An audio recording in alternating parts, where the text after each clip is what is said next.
So we already kind of got settled.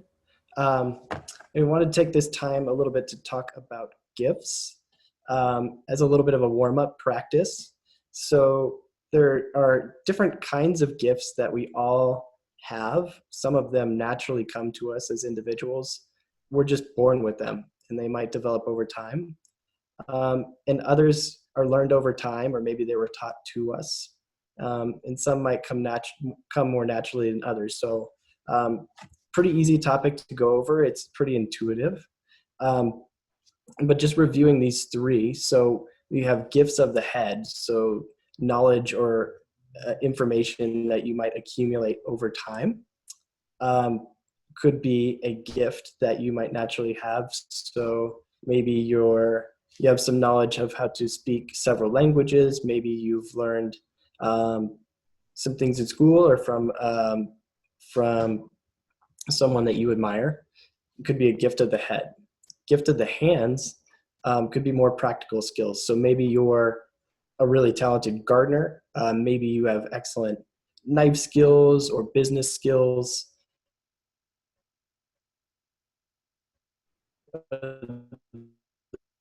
Those sorts of things.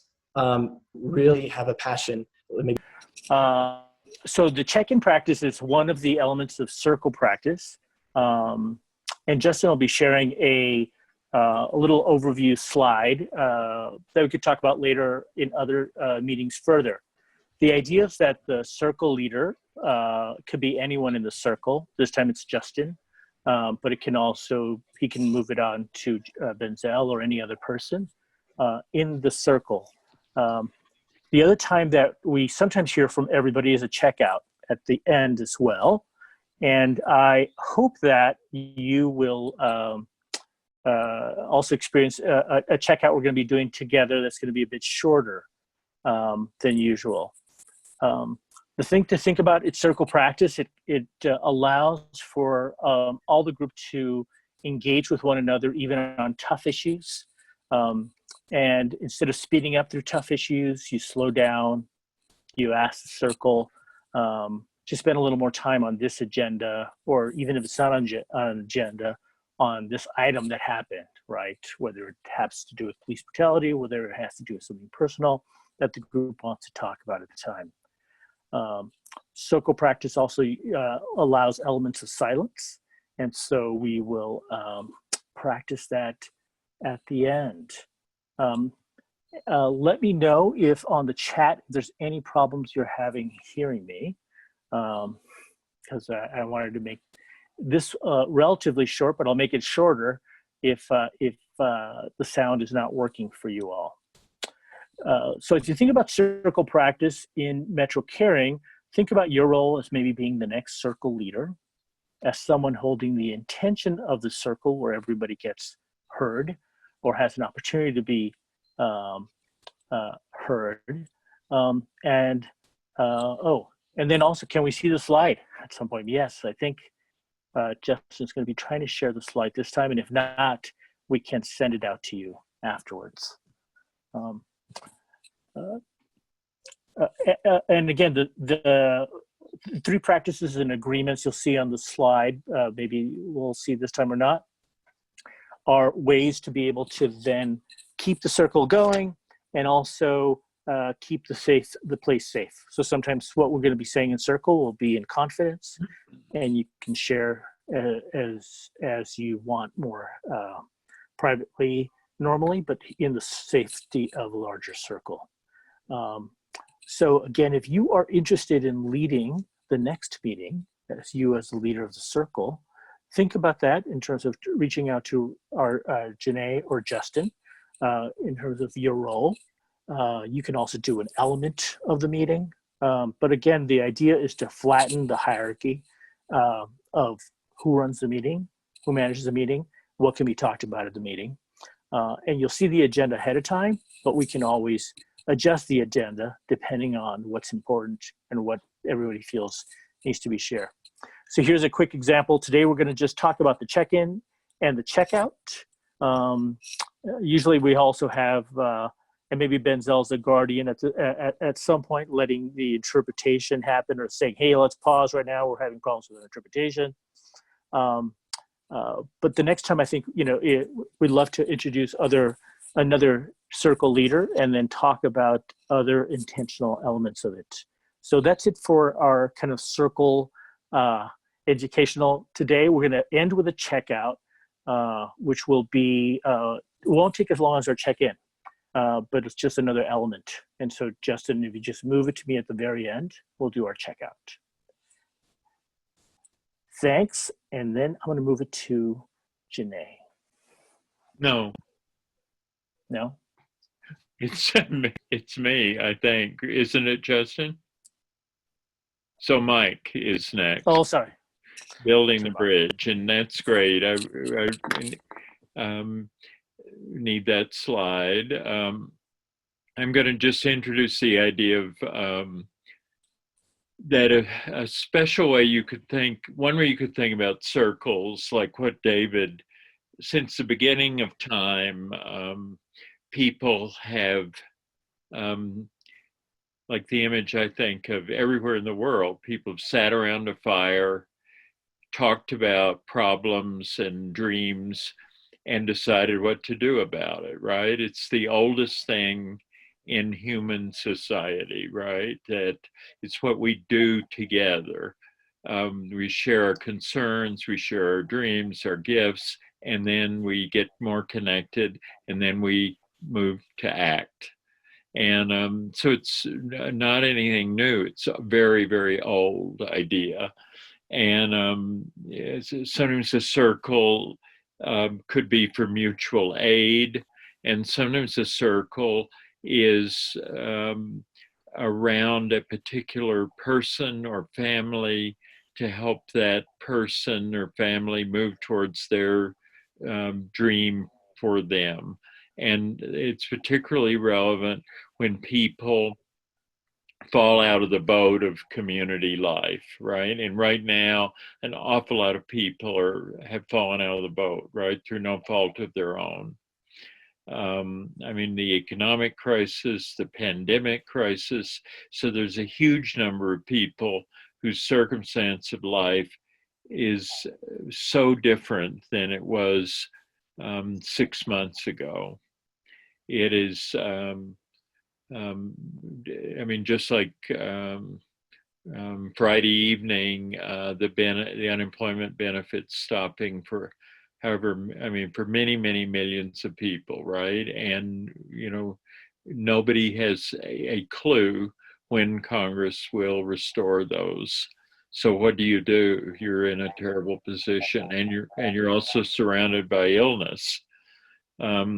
So a special use of circles and community connections is to help somebody get back in the boat. And a lot of the way human services is organized is not to get you back in the boat, but to throw you supplies that you can survive in the water, right?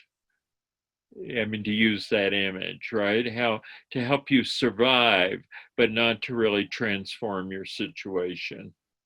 And like maybe you can get a place to sleep, or you can in shelter, or you can get something to eat, but can you really change your life circumstances? And Metro Caring has a real commitment to changing life circumstances. So one simple way you can think of it is this image of building the bridge. That slide that you're looking at right now. So the key to that is, in a way, what happens when you fall out of the boat through illness, through violence, through economic crisis, through, we could name 50 things that lead people to lose their relationships, to lose their ability to participate in society in a way that they can take care of themselves and their family. And so the way back is, one, to identify, like Justin's exercise, what are the gifts that you have? What's the dream that you have for your life? Like maybe what Mike really dreams about is being a nurse. I've always wanted to do that.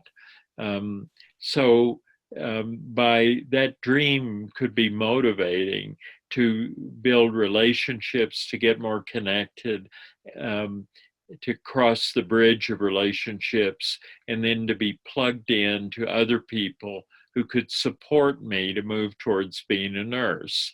And then once I'm doing that, I would have the ability to not be, a lot of good things could happen. Like if I got some, training and then started working as a practical nurse or an LPN or ultimately an RN. And then out of those connections and contribution, I'd have more meaning in my life. I'd have more relations in my life. I'd have more resources in my life. So that's the basic idea. We're trying to help people transform their lives, moving from being defined more as a recipient of services and being defined more as a contributor. So how about the next slide, Justin?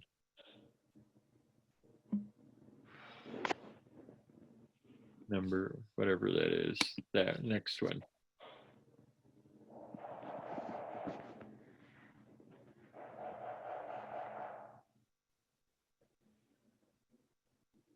Can you move to the next slide? I'm sorry. Yeah, I'm moving through them. Are they not moving on the screen? No. That's what's befuddling me. Well, I'll just talk about it. It's 4 circles, and it distinguishes. The point of it is that when you're in a crisis, there are more and more paid relationships in your life. More and more your needs are met by people paid to meet your needs. So if you, for example, have a major health crisis, let's say you have a stroke and you have to go through long-term rehabilitation, and maybe before that you were singing in the choir you were in a church and you were in the choir, and you were the leader of the Girl Scouts group, and you were active in your neighborhood association or in organizing with Janae. And when you had the stroke, you're surrounded by other, social workers, therapists. And so for maybe months, you can't do any of those things that defined your life as a contributor, right? You're mainly defined as a needy person who needs help. And so a lot of your relationships in life fall away over time. And so the way back is really through relationships. And then if you contribute and participate with others, a certain portion of people become your friends. A certain portion of people will stay in your life. And you need, you need ¿Me people. puedes escuchar, Rosa? Hello? You need people. You need people who you have met out of contributing together. And if you think about like friendship in your life, other than your family maybe, or childhood friends, they came out of contributing together, participating together. You were organizing with Janae, or you were in the cooking club with Justin and Eva and Linnea. You did something, right? You didn't, you don't make friendship shopping at the Safeway. You make friendship working at the Safeway, right? You then get to know other people who work there. And then some of them might end up your friends. If you work at Metro Caring or volunteer there, contributing, right, you're going to get to know other people. So it's a particular opportunity. So you want to get on the side of the table that is the contributor side of the bridge. And that's Rosita, ¿ya why estás escuchando? I can't understand. Somebody said something and I couldn't hear it. Escucho ahorita. Was there a question? No. Okay, but anyway, so that's the idea of the slide, that we can't Let's see. pause for just a quick second, Mike. I'm able to, I figured out, what to do so we can get the Can you show me interpretation. the We can get the interpretation moving. Hold, pause just a moment, please.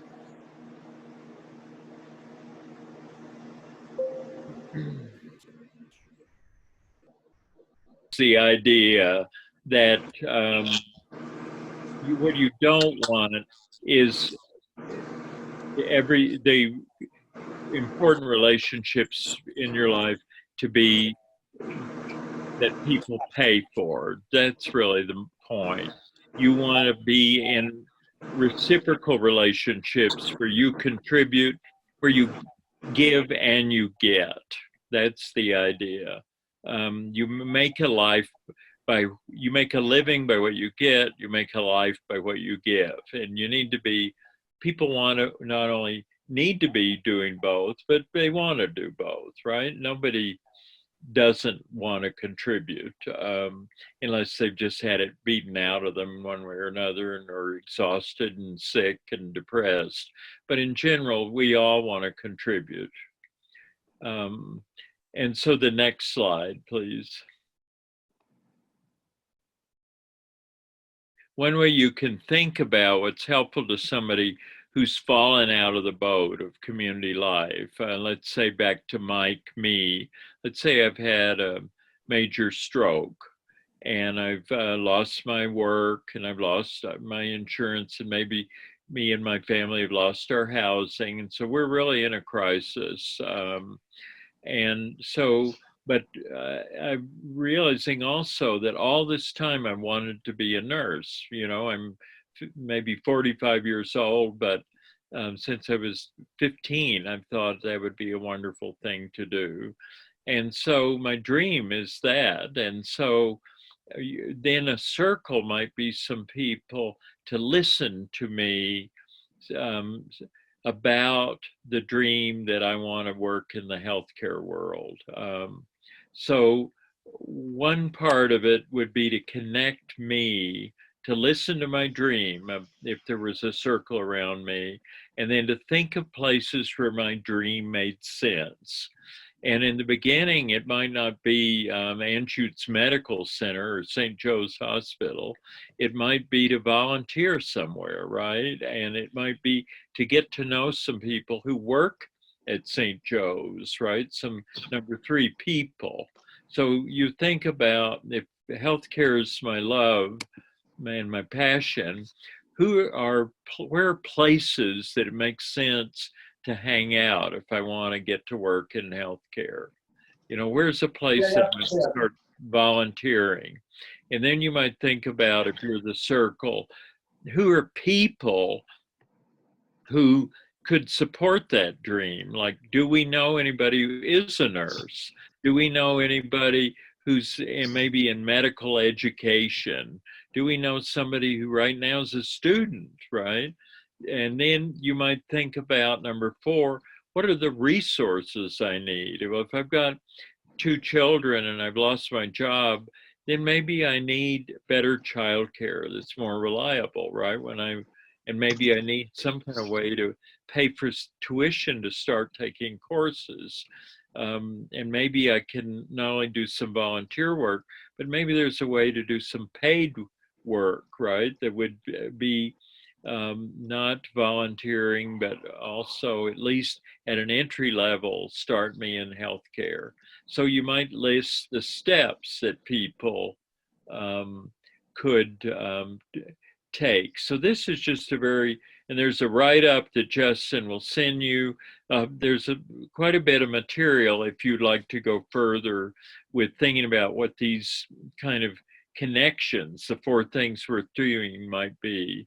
But basically, it starts by listening for what's important to a person, not in what ways are they needy only, but what is their vision for their life? And then where are places that makes sense? If I want to be a singer, you don't connect me to the library, you would connect me to the choir, right? So you want to be connected to places your dream makes sense and to people who would appreciate your gifts and dream, like those gifts that we named in the beginning. We all need people who recognize our gifts as worthwhile. If you're a good cook, you need somebody who says, Janae, that was the best lasagna I've ever had, right? And says, you know, you should cook that every day. And that's how you know you're a good cook, right? And you know you're a good singer, not by singing in the bathtub, but by singing and people recognizing you have a beautiful voice. So you need to be in places that make sense for your dream and connected to people who can appreciate your dream. And then you need the adequate resources to move towards your dream.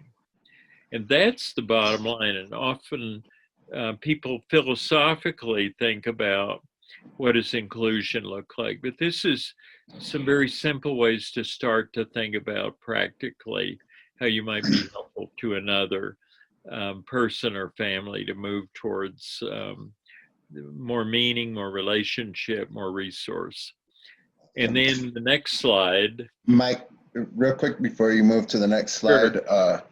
I so apologize, everyone. It is my fault for not understanding or definitely mentioning this thing. So if everyone clicks on that globe and they select their dominant language,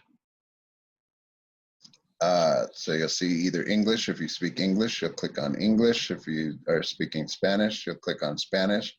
Ava, who's our interpreter, will be the one person that toggles between if there's something that she needs to share with us from a Spanish speaker. So if everyone does that, then we won't get the interruptions and and everything will be simultaneous. And I apologize for that. Okay, so Ken Binsel, can I go ahead? Yes, sir. Okay, so the next slide. There are two slides about the circle steps. I thought they were next. I need further down, I guess. Further down. That's one, and then there should be one right after it. But this one, yeah. So if you back up one slide, so any kind of circle, these 5 things would happen. Whether it's basically, there are 2 kinds of ways people come together. Así te puedo escuchar. You would have to decide who to invite. It could be to solve a problem, like an organizing circle, and or it could be mutual aid. We're all trying to recover from drug addiction, or we're all dealing with depression, or we all have, young kids with a disability. Any kind of shared interest that we need support to figure out how to live with. But this slide, the one steps to creating a circle, would be in common, whether it's a circle of support to support that family of Mike's, where Mike had the stroke and is in crisis, or whether it's to help some people, a group of parents, figure out what to do with their kids who live on the same block right now while they're not able to go to school, and to figure out what they could safely do to help one another. So they would decide who to invite. They would decide who's going to lead the circle, to be the facilitator, paid or unpaid. They decide on a location to meet. It's just real nuts and bolts. And then they would invite people, and they name the purpose for the circle. It's about supporting each other, families who have kids who live on our block during the pandemic. And then they decide the agenda. What's the first thing we could do in the late afternoon that would help kids safely be together and learn something. Next slide. Now, if it's a circle of support, back to Mike, who had the stroke, then that's very special to really helping one person or one family move towards their vision for their family's life. And this just gives you an idea. And Justin's going to send out to everybody who's registered a packet of information. Some is about a circle of support. Some is about circle practice that David talked about. Some is an excerpt from a book that I wrote about building the bridge. So there's quite a bit of material. And then if you want to know more, then all you have to do is contact Justin, and I'd be available, or David would be available. You can learn more if you want. Any team at Metro Caring or any of your partners. But basically, a first meeting of a circle of support looks like this. You would introduce all circle members like we did, a check-in. You might review Mike's life, about what was his life like before the stroke and then after the stroke, briefly. And then you'd clarify ideas about the future. Okay, Mike wants to be a nurse, and people might ask questions about what does that mean? And then you might start to note some of the obstacles and opportunities as Mike were to cross the bridge and move towards being a nurse, like back to who are places that he could be connected to, who are people he could be connected to, what are the resources he needs, like childcare. And then people would offer, make commitments, and they would act. And who's invited to the circle are 5 or 6 people usually, and it's voluntary, and they just come and they listen to the dream and they get inspired by it. But who you would invite may be a mix of people that the circle leader, Mike in this case, knows and doesn't know. Like, I might not know anybody who's a nurse, but maybe Justin or Eva knows somebody who is a nurse and who would, really be an important kind of mentor to Mike. So you invite them, and that's the basic setup. And I'm going to just tell, I've got a brief story, and then I've got till 6:15, it looks like. I'm going to tell a brief story, and then it goes to Janae from 6:15 to 6:40. I'm going to tell a brief story, and then I'm going to ask for a few questions or comments. But the circle of support idea started in Canada with a woman named Judith Snow, who no longer living, but a close friend of mine. And really her whole life, she only moved her thumb and from the neck up. So she had a lot of physical disabilities, always used a mechanical wheelchair her whole life. And in her early years, she lived in an institution. And then when she was something like 20, she was still living in an institution in Toronto, but by night, but by day, she was teaching at York University, which is a pretty fancy, wonderful university. But she hated her life. She would go back to where she lived at night, and people were telling her when to go to bed and when to get up, and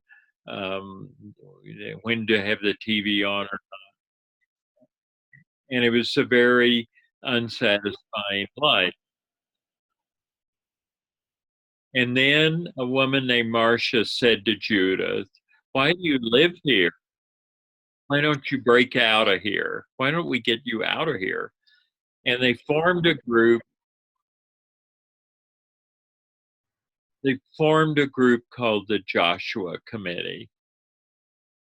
And in the Bible, the Christian Bible, the Joshua Committee, the Joshua was as in the walls come tumbling down, right? That was the origin of the name. They felt like they had to break down these obstacles and get Judith out of that institution. So 5 or 6 people gathered around her, and listen to Judith's dreams. And the first dream she had was to be a truck driver, which seems pretty crazy if you only move your thumb, right? But what does it represent? It represents freedom, the love of the road, being able to go places, not being told when you go to bed, all these kind of things like that, being able to be more creative. So in a way, it became clear that's the life she wanted. And they understood very quickly that she was a great Por mí speaker está bien. and a Me great parece mejor. writer. And so Sí está bien, Eva. they circled her, and her circle lasted till the end of her life, like 30 years. And she ended up with her own apartment. She ended up with her getting an education, a university education. Ah. She ended up owning a home eventually. She ended up getting married eventually. She traveled. Sí, está bien, porque como quiera nos hemos perdido She mucho had a porque great life. primero no podíamos. But she never would have gone anywhere except some people believed her dream was possible and committed to support her. And that was the origin of the Circle of Support. And there have been hundreds, if not thousands, of circles since. And it's just a special Gracias. expression of this circle practice that David talked about. So the bottom line of all of this is that we're trying to go from the me plan to the we plan. And organizing is the same idea, Está bien, gracias. that community organizing starts Ok, gracias. the Adiós, understanding Elizabeth. that we can't do it alone, that we don't have the power alone, that together Okay. we have the Bueno, power. okay, You know, that we need to go from me to we working together, that power is in relationship. And this is the same idea, but for mutual aid or to support one person or family. So that's the idea. If this appeals to you, we can do more with it. I'd come to any team meeting or any partner agency. We could talk more about circles of support, about building the bridge, about 4 things worth doing.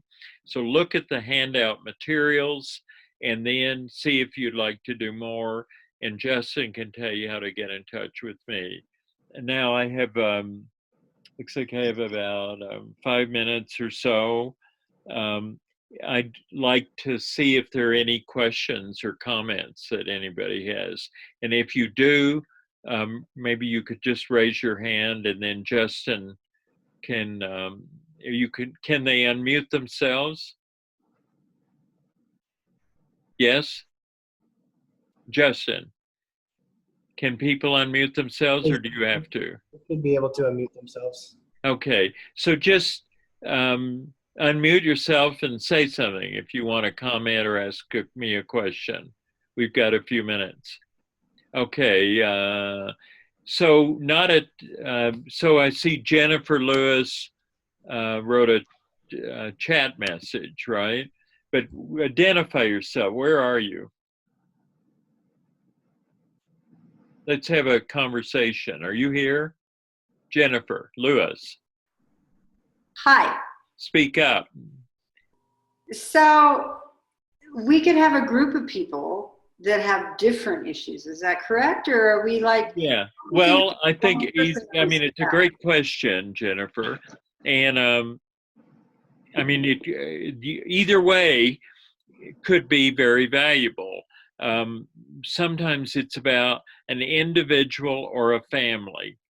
And sometimes it can be a group of people who face the same issue. Like maybe you've got a number of people who were not working for a number of years, not in the workforce, and want to go back to work for whatever reason, right? So they share something that they're trying to learn or do. Okay. Or you have a group of people that have been in a domestic violence situation, and they're trying to support each other to stay out, to not go back to that situation, right? Or they're trying to, I mean, an example of a group, there are all kinds of self-help groups, right? Like something like 40% of Americans sometime in their life are in a self-help group, right? Around some issue where people who've had a similar experience help each other to move down forward. So that's one way, a group. And sometimes a program might have both. You'd have a group and you would have individual circles. And I've also seen a very beautiful thing is if you had individual circles, 4 or 5, then maybe once every 3 months, the 5 circles would meet together and talk about what they're learning.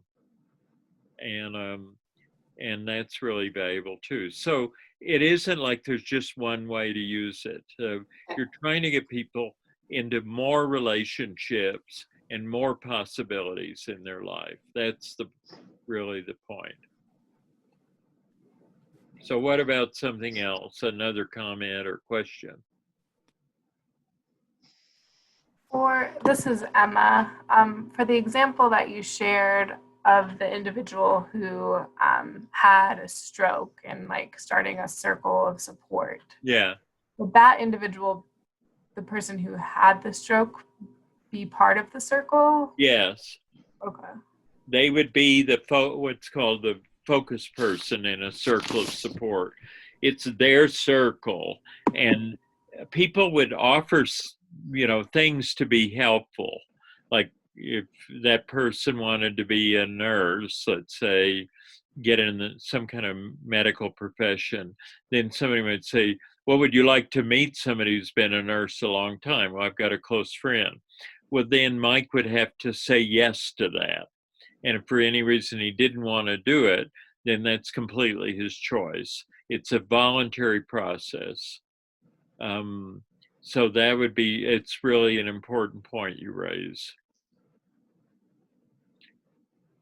It's always under the control of the focus person. Nothing's done behind their back. So again, it's different than a lot of the way human services work, where, the identified client, people talk about them all the time, right? But here, there's no talk behind the back. And there's not a lot of focus on what's already happened. There's more focus on what could happen. The glass half full, not the glass half empty. How about another question or two? We got a couple more minutes.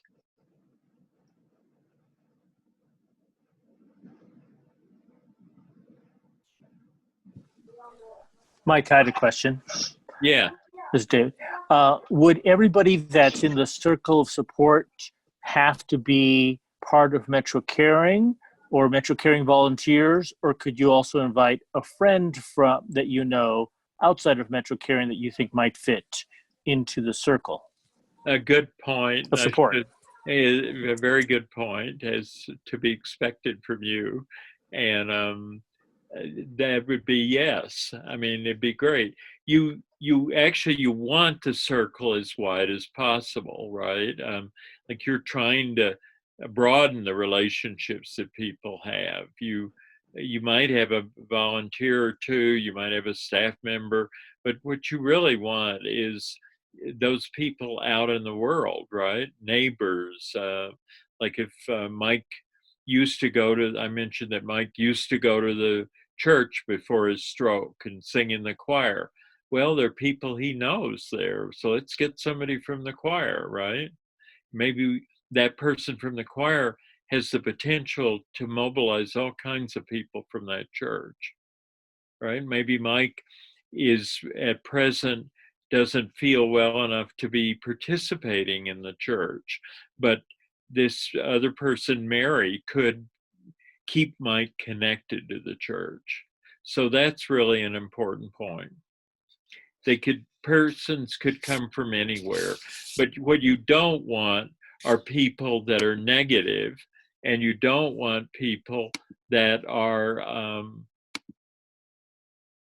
going to, something happened here. I don't know what happened.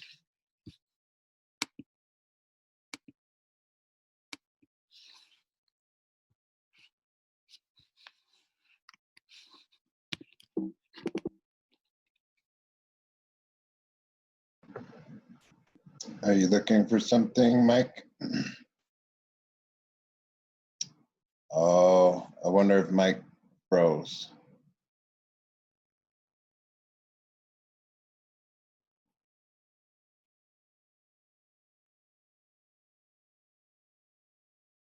I saw him drop off. Yeah, I'm not seeing him currently in the meeting.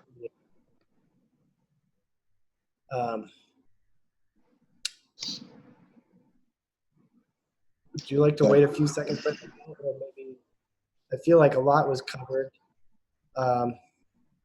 Unless David, you have any input to maybe transition to Renee? Well, I think Mike was going to say that we were now going to hear from a dream of one of our Metro Caring members. And so I'll move it to her. He's back. Somehow I got disconnected, my apology. But so that's the basic idea. How about a last question or two?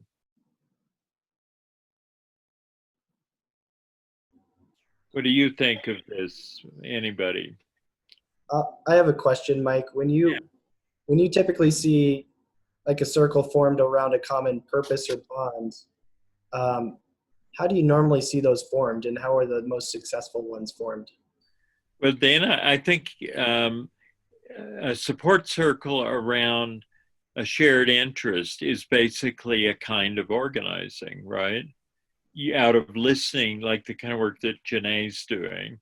But it could be the kind of work that Jess is doing, right? That, I mean, you know, as Jess hears the gardeners, then she notices that quite a few of the gardeners, for example, have some kind of shared problem that they're dealing with, right, in their personal life. Like maybe there's a number of people who are, I don't know, who need to find work, or there's a number of people who formerly lived in a domestic violence situation, or you know, any number of things, or recovering from a chronic illness, or have struggled with depression. Then you would form the group, but you would form it around things that people care enough about to do something about, right? Like what's a concern or a dream that 4 or 5 people have, and then they would work on it. But they would have much more power by having a number of people rather than one person. And then, so the basic 2 ways that I would say a circle would be useful to Metro Caring, 3 ways. One way, the circle practice is just a good way to have shared leadership, right? Like David was saying. And you've been experimenting with that for some time at Metro Caring in a good way. But the second way is that it can be a mutual aid circle, right? Like how do we work on our problem or our dream that we all have, right? And like if we're going back to work, for example, and we haven't worked for a while, let's say we've been incarcerated, right? Now we're back in the world and we're trying to, you know, integrate into being more part of the world. And so maybe we have to learn new habits and drop some habits that maybe helped us survive when we were locked up, but don't serve us well now that we're not locked up. And maybe there are things we have to do better, like, for example, one simple thing that matters a lot if you're trying to get to know people or trying to get opportunities is to be on time, right? I mean, it's very helpful to be on time. Like if you need new relationships and you want to be a singer and you're connected to the choir and they practice every Wednesday at 5 p.m., well, then you don't want to show up at 6, you want to show up at 5. But maybe you have a long habit of not showing up on time. You felt like it just didn't make a darn. But now it does make a darn. And so if you're in a support group, other people in that group would say, hey, Mike, you know, that choir you're going to, I notice you're never on time. So how's that working for you? Right? And as Dr. Phil would say, and how it's working for you is not very well. And so that's what a support group, you know, it's particularly valuable because there are other people who've been in the same boat. And that's, you know, reliable. Like I'm a recovering person in terms of alcohol. And, you know, there's some things that other people who've been in that situation can tell me of, that I particularly will value, right? Because I know they know. And that's true in a lot of areas in all of our lives. So that's the idea. So you would just trust your intuition and your common sense. If you hear 5 or 6 people, like I'm sure if you, Janae, Linnea, if you, Jess, thought about, well, who you have some support groups. I mean, it's a support group, right? But it's run by the participants. It's not about a social worker telling them what they need to do. It's about them recognizing their own common sense and wisdom. So Mike, I have a quick question that, Sure. that maybe there's something that I misunderstood. So is a circle something that like truly focuses around one person and then we like find other people who have been inside of that experience to help move that one person into a better place of being? Or is it, for example, you know, people thinking about or concerned with housing? Can they as participants run a particular circle? Or people who want to start food businesses? Or can it be of interest in those kinds of ways that would be in direct relationship to kind of Metro Caring? Or is it a way to move one person out of some place into a new place of being? Yes. Which one? All of the above. I mean, really. I mean, like you're talking, I mean, what a circle is a group of human beings who come into relationship over some kind of if you think of it fundamentally, you know, whatever the purpose of it, just think of it as the fundamentally, like if it was a group of parents sitting around a fire, let's say, trying to think about, well, what can we do? We all have kids that are younger. How do we help them make progress in their education, stay safe, and stay connected to other kids? And we all live in the same area, right? There are possibilities that would come out of that a group of people, when they share their concerns, their fears, their dreams, they get more connected and then they're moved to do something. And that's what holds a circle. If you think of a circle as a container for action, you know, a we plan, a we rather than a me. Together we have power. But then it could be to support any of the ways you mentioned, one person or one family to move towards their dream. And there, you know, quite a number of people at Metro Caring, I would say, who could benefit from that approach. It could also be a group of people who share a problem, like we've come out of him, we've been locked up in one way or another, institutionalized, and we want to move back into the workforce. And we need the support of others who are in the same boat. It could be to work on an issue, like there needs to be to work with Janae's issue groups on housing. And it could well be want to start a micro business around some kind of cooking and work with David Portillo and the Denver Foundation and what's that organization in Westwood, David, who helps people start that Jose's runs? Oh, Buku West. Boku West, but the other place that helps people launch little businesses, mostly food related. Anyway, I can't think of it. Oh, Revision. Oh, yeah.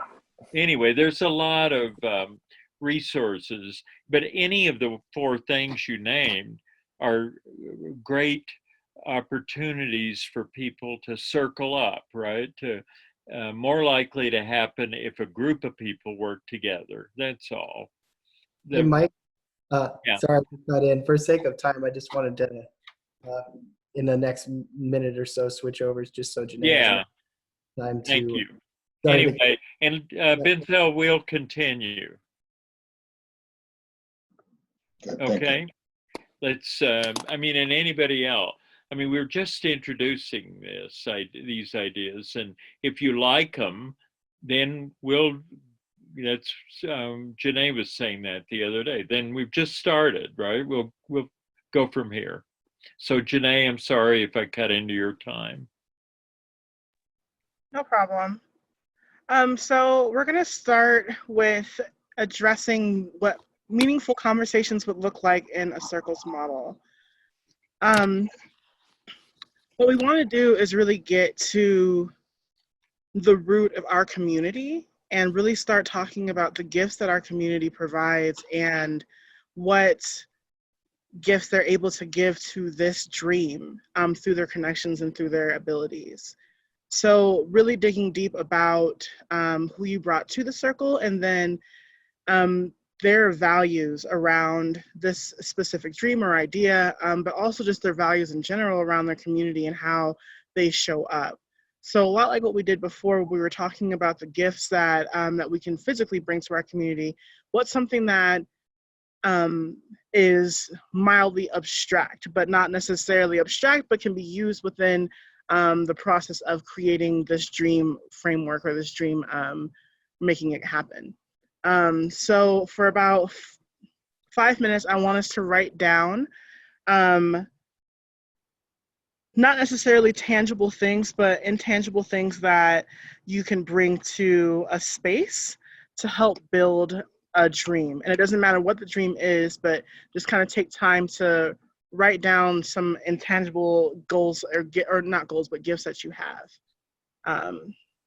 So we're going to do that right now. And I'll give us about 5 minutes and we can come back here at 6:30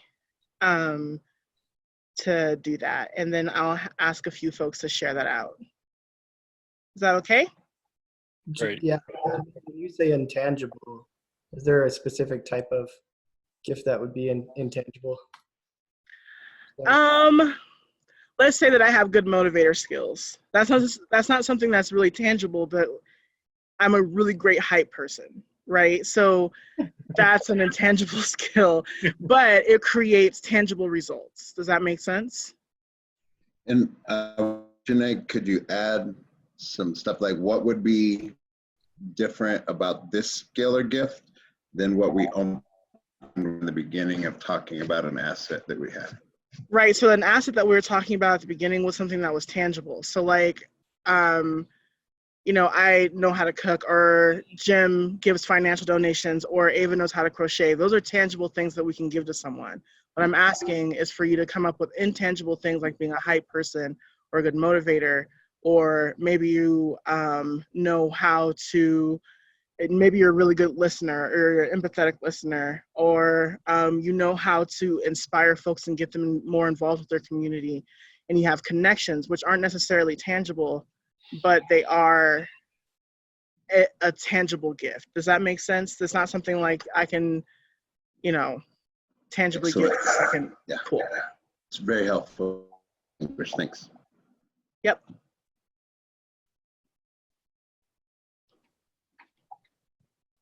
So 6:30 we'll come back. All right, y'all ready?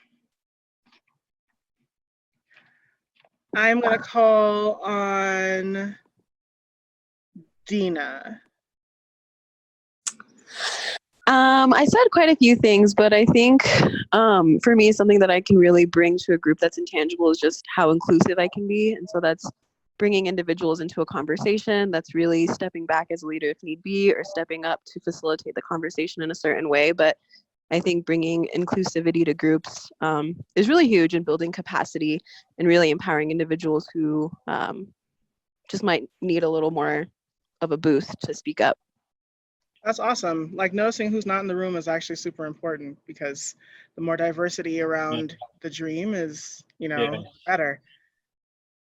How about, who am I gonna call? Tommy. The things that I kind of focused on were, I think I can help reframe things towards the positive. If someone's going about things in a self-deprecating way or just looking through more of a negative lens, I think I default to optimism and reframing towards the good, which I think can be helpful in some of those future or forward-thinking conversations. And then I think I'm comfortable with going against the flow or what's perceived as normal, and encouraging that type of thinking at times, which I think can be helpful for trying to spark creative conversation or different ways of looking at a old problem or things that someone's grown accustomed to, just offering a viewpoint of kind of stepping away from going with a societal norm, and looking at it more of, well, what makes sense for you, what makes sense for us, our community. Those are some of the things I focused on. Cool. That's super helpful stuff, especially when building dreams. It can get kind of daunting at those times. Anybody else want to share? Anyone feeling really confident about their gifts, their intangible gifts?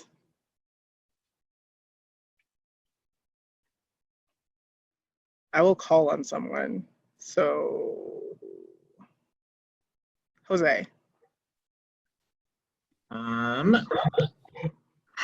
What I wrote down was one of my intangible gifts would be a de-escalator. Just calmly communication with like an agitated participant, understanding where they're coming from, and just manage and resolve their concerns. Cool. Anybody else want to go or feel comfortable going? I can't see you. I'll go.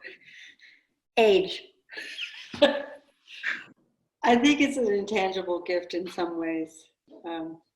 Just watching people go through life and having been through life, some of the stuff. Sometimes it's helpful, and sometimes that insight can be useful. So maybe being old is good. I don't know. I think that is useful. Yeah. Interesting. Stephen.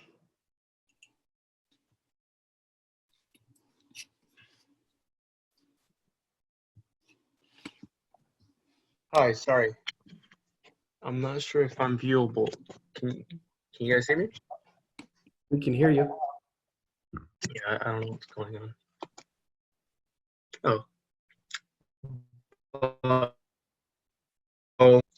What I got down is pretty much usually I like to be the type of leader who works for the people around him instead of having people work for himself.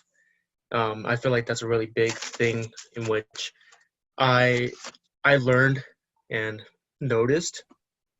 And so that leads to my second one, in which is being able to provide and also like see multiple different perspectives that allow people to like kind of, if they need, I don't know, like moral support type of thing, or like they need just a refreshed mind to like understand something they're going through, is providing that multiple perspective to make them, or like to help them understand their situation in a different like in a different view. Cool. All right, so we're gonna move this into a form of practice, and it's not completely a complete circles practice, but it is kind of like a brainstorming and a light kind of appetizer of that. Does that make sense? Of what a circles practice would be, or what a circles would be.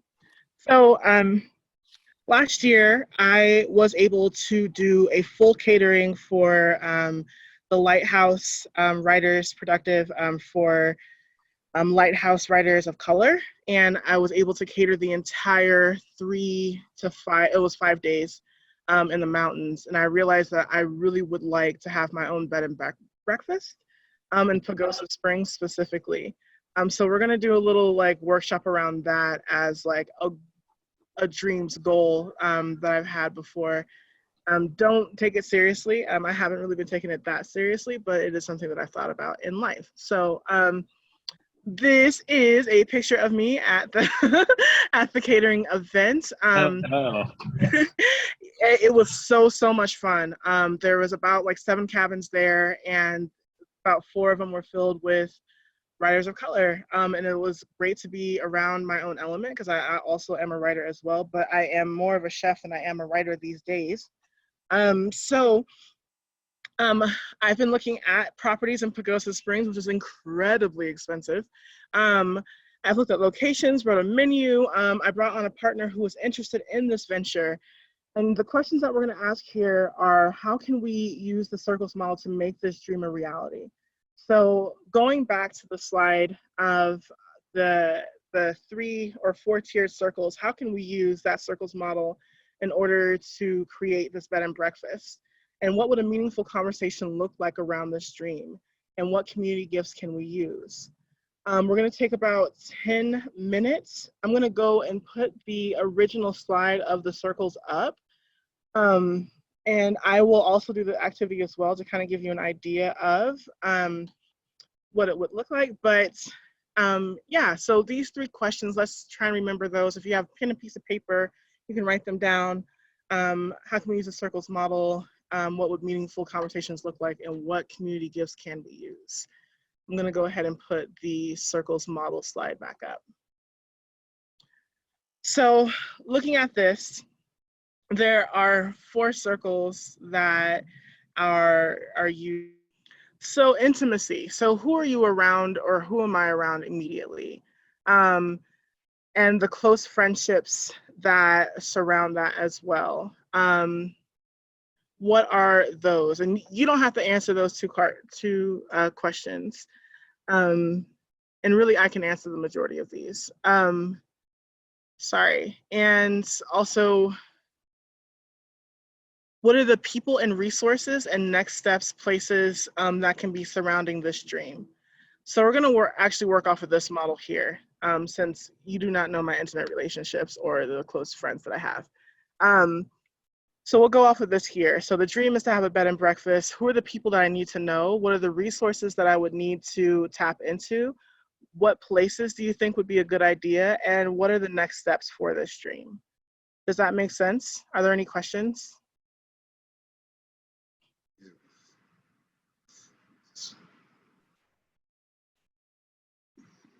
Are we good? I guess I'm wondering, like, if it's easier for some to think of like using your example and kind of walking through that, but thinking of like in their work time, something that might be like a friends that they know of, or one that is their own as well. What does one that is their own as well mean? A dream that's their own, or something that they might intimately understand from a friend as well. Might be easier to imagine, or they can utilize your example. Sure. Let's do either of those. Either you can use the dream example that I gave you, or you can work off of your own. But using this model, what are the people, resources, and places and next steps you could be using in order to make that work? Does that make sense? and come back in like 5 minutes. All right, is anyone ready? Cool, Justin, do you want to go? Either your concept or the one that was provided. I can give it a shot. I used the one that was provided. Cool. Can you hear me okay? Yep, I can hear you fine. Cool. So the first thing I listed was, I don't know who your network is, but if you already know people that run bed and breakfasts, I would use them as a resource or seek some out and Right. ask questions to see like how their models worked and how they were born, and to see what maybe challenges they went through, or trying to connect with farmers in the community or another organization that might connect you with farmers, like a Fresh Food Connect, or something of the sort to give you connection. Maybe an organization like a food incubator that could help you develop like your concept and deliver it, once or twice to see how it's working. Maybe even having your own garden could be a place or resource that you could use your produce from. Having cooks as mentors to help you deliver a menu if you have friends that are cooks, or anyone that's experienced in business can draft a business plan, those sorts of things. If you're connected with those, I feel would be helpful. Cool, thank you. Yeah. Ruby, do you want to go next? Sure. I was thinking about like what drew you to Pagosa Springs specifically, and like you thought about other similar little mountain towns. Like what about like Crested Butte? Like what if there's another town that would have a similar atmosphere and like have plenty of tourism to bring in revenue for you, but also might have, lower rent prices or lower prices for real estate. Okay. Yeah, it was a thought I had. But also like as far as people connecting with someone with finance and accounting experience is always good. And like it might be good to connect with other entrepreneurs that are, women and people of color. It might be good to just like have that kind of a person to bounce ideas off of and like share experiences with. That's awesome. I like that you thought about other locations, because Pagosa Springs is expensive. Yeah, like what about, I don't know, Crested Butte? I'll look into it for sure. Anybody else want to go? Anyone have their own like dream that they attributed this to and like build something out and may want help with that? Because we could, do that as well. Yasmin, Steven, Sarah. I'm just calling out names. No. Monday at 7 p.m. That's a good point. Cool. Well, thank you all for helping me with that. I really appreciate it, and I will take some of these back to the lab and think about some stuff. I believe, Justin, you're next on the agenda, correct? I am, unless Benzel feel like you want to take over as well. I know you had some discussion points. Mine were very simple, and in closing, I don't know if there's anything you close with. Yeah, I kind of wanted to pose a question to the group, which was, how do you see, like, why do you think from like your departmental lens that we would ask you into this training or provide one that was deeper than just nutrition or community activation?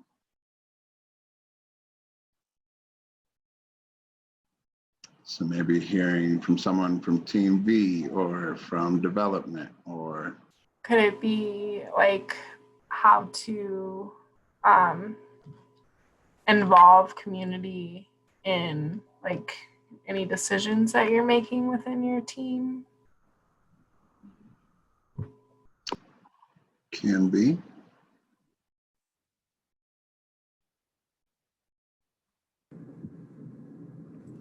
For Team V, Yeah, go ahead. for Team V, I was thinking of just how to involve the like volunteers further and create more of like a genuine connection and experience between them and our community members. So just diving deeper into that community aspect. Certainly can be. Absolutely. I guess the obvious answer on the development side is our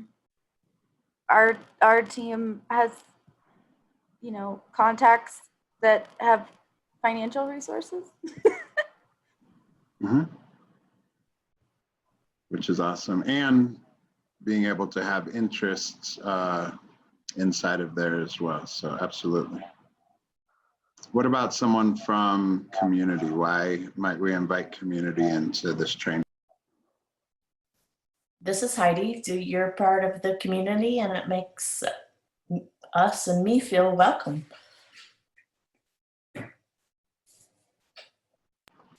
That's huge.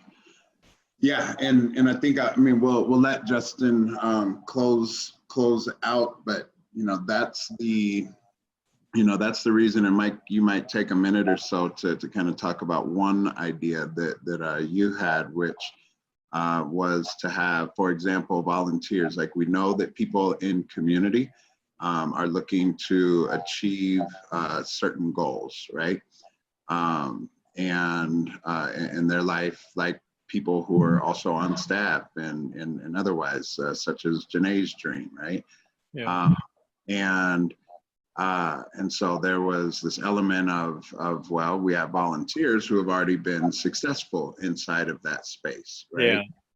And and otherwise, so is there a way to kind of bring them together? Is there a way to find people who are donors in some way that would really get behind something like that, or have experience or dreams in there? One of my good friends with Colorado Health Foundation, for example, is a senior program officer, but he's also, his original career was as an architect, and he loves to participate in things like that. So, but that's the thing that ever since I first met Metro Caring, when I heard there were thousands of volunteers, right, and it makes you think, who have a positive relationship with Metro Caring, then it makes you think about, well, each one of those people has a network of relationships around them, right? And so if you think about, let's just say modestly, there's 1,000 people connected to Metro Caring who are volunteers, and another 500, 1,000 that are participants, and their neighbors and their staff. Everybody's got relationships, and every one of those people that they're connected to has talents and dreams and gifts and skills. So what if we started connecting? And that's fundamentally what we're talking about, is how do we build a way to build connections. And there's lastly, a wonderful saying that I'm reminded of in the big book of Alcoholics Anonymous. It talks about when people are in recovery and go to AA meetings, they will start to meet people that they ordinarily would not have met. And actually, that's one of the keys to recovery. And in a way, we're all in that boat. You all mostly know people who are in a similar circumstance, right? And so your life is enriched, your opportunities grow, your fun with living grows the more diverse your circle of relationships. And so all this stuff is about not just talking about diversity or inclusion, but it's practical action to make that happen. And then out of it comes all kinds of good stuff for everybody, right? It's very reciprocal. It's everybody gets to be a winner. Thank you so much for that. And the last thing that I'll say before passing it over to Justin, that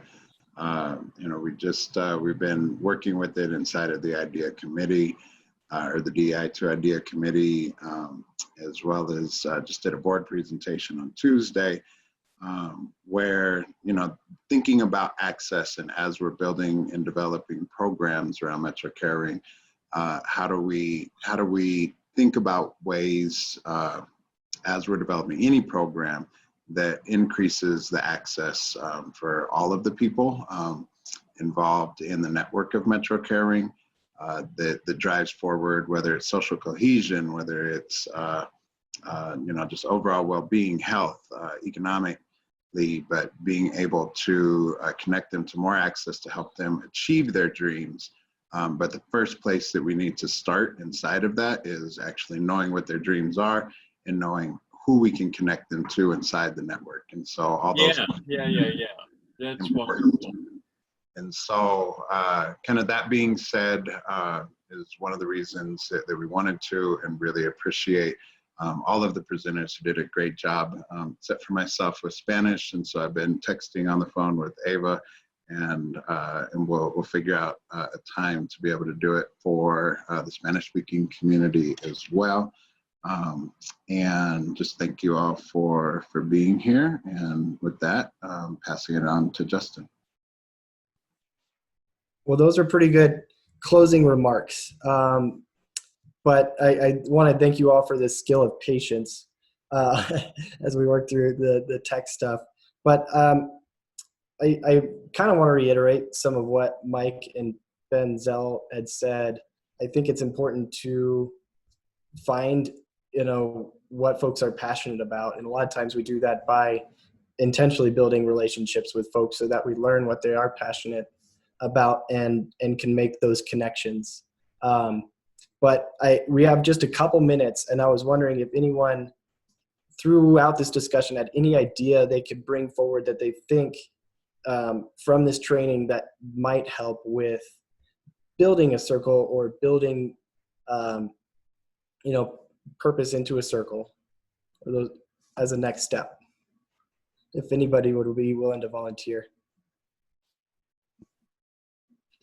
I have an idea for you to consider, which is, can you name, and not this minute, but think about it, are there 10 people who are really motivated to act on one of the same thing, and as far as you know, aren't?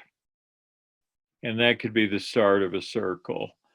And it might break into, several support circles, or it might be one mutual aid circle, or one issue circle, or economic. But I just would start where people self-interest is. What do people care about? I wouldn't overcomplicate it. And you'll get to all different kinds of circles given a little time. So I like that as a closer, just thinking about folks that might have similar passions. Yeah. That's a great, simple way to, like, let's say, who really cares about cooking?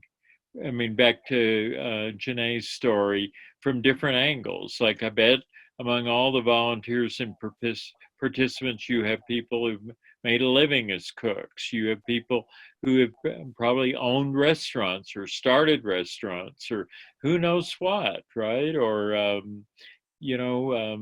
so I bet you could put together a pretty amazing group of 10 people who know a lot about how to get something down the road that's about food, and have fun doing it. Thank you. Awesome.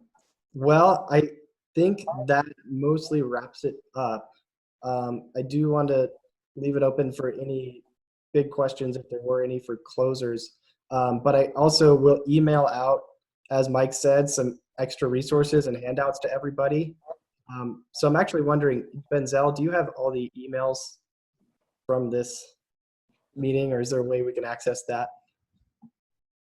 I do not have everyone's email, so if you're not on Metro Caring staff, if you wouldn't mind typing your email in the chat before you get out, and I will leave it open for that to occur. We will make sure that I get those over to Justin, and we'll follow up. Okay. Or folks could take my email as well. I don't know if if you could type it in. I'll email it right over to you, Justin. I'll just copy it from the chat and email it over to you. That so sounds. I got Heidi's. Yep. And I'll also email back to see if there's next steps and follow up if there's anything folks felt particularly passionate about in this meeting, or they feel like they connect one person with the other. We'd love to hear that out. So, cool. Thank you all for connecting with us despite the streaming. Need Yvonne's email, but you're welcome to leave at any point once you get your email in. Hey, All right, Joe. y'all, thank you. Yeah. Mike? I just had one other idea. Yeah. Simple idea. Okay, let's say, I don't know, you have several thousand volunteers, but the core, people who are quite active, let's say who come every week or help from home, but the core, right, the 500 or so that you see regularly. What if you ask each of them, what's one thing that you really care about, know about, that you could share with others and would want to share with others, and just see what you get? My bet is you'll get a lot, right? And some volunteers are participants also, and some participants are volunteers, right? You could do the same thing with regular participants that are also, some participants are just trying to get, their needs met and then survive. They don't have time, they're at a different place, but many of your participants are also active as volunteers, right? So those participant volunteers, those outside volunteers, see what people are passionate about, but just even one question, not a big inventory. What's one thing you might enjoy sharing with others? That's a good close. Awesome. Thank you, Mike. We could do that easy. Yeah. Thank you all for everyone that participated and that helped deliver the Circles meeting. And thank you for being with us late on a Monday night. I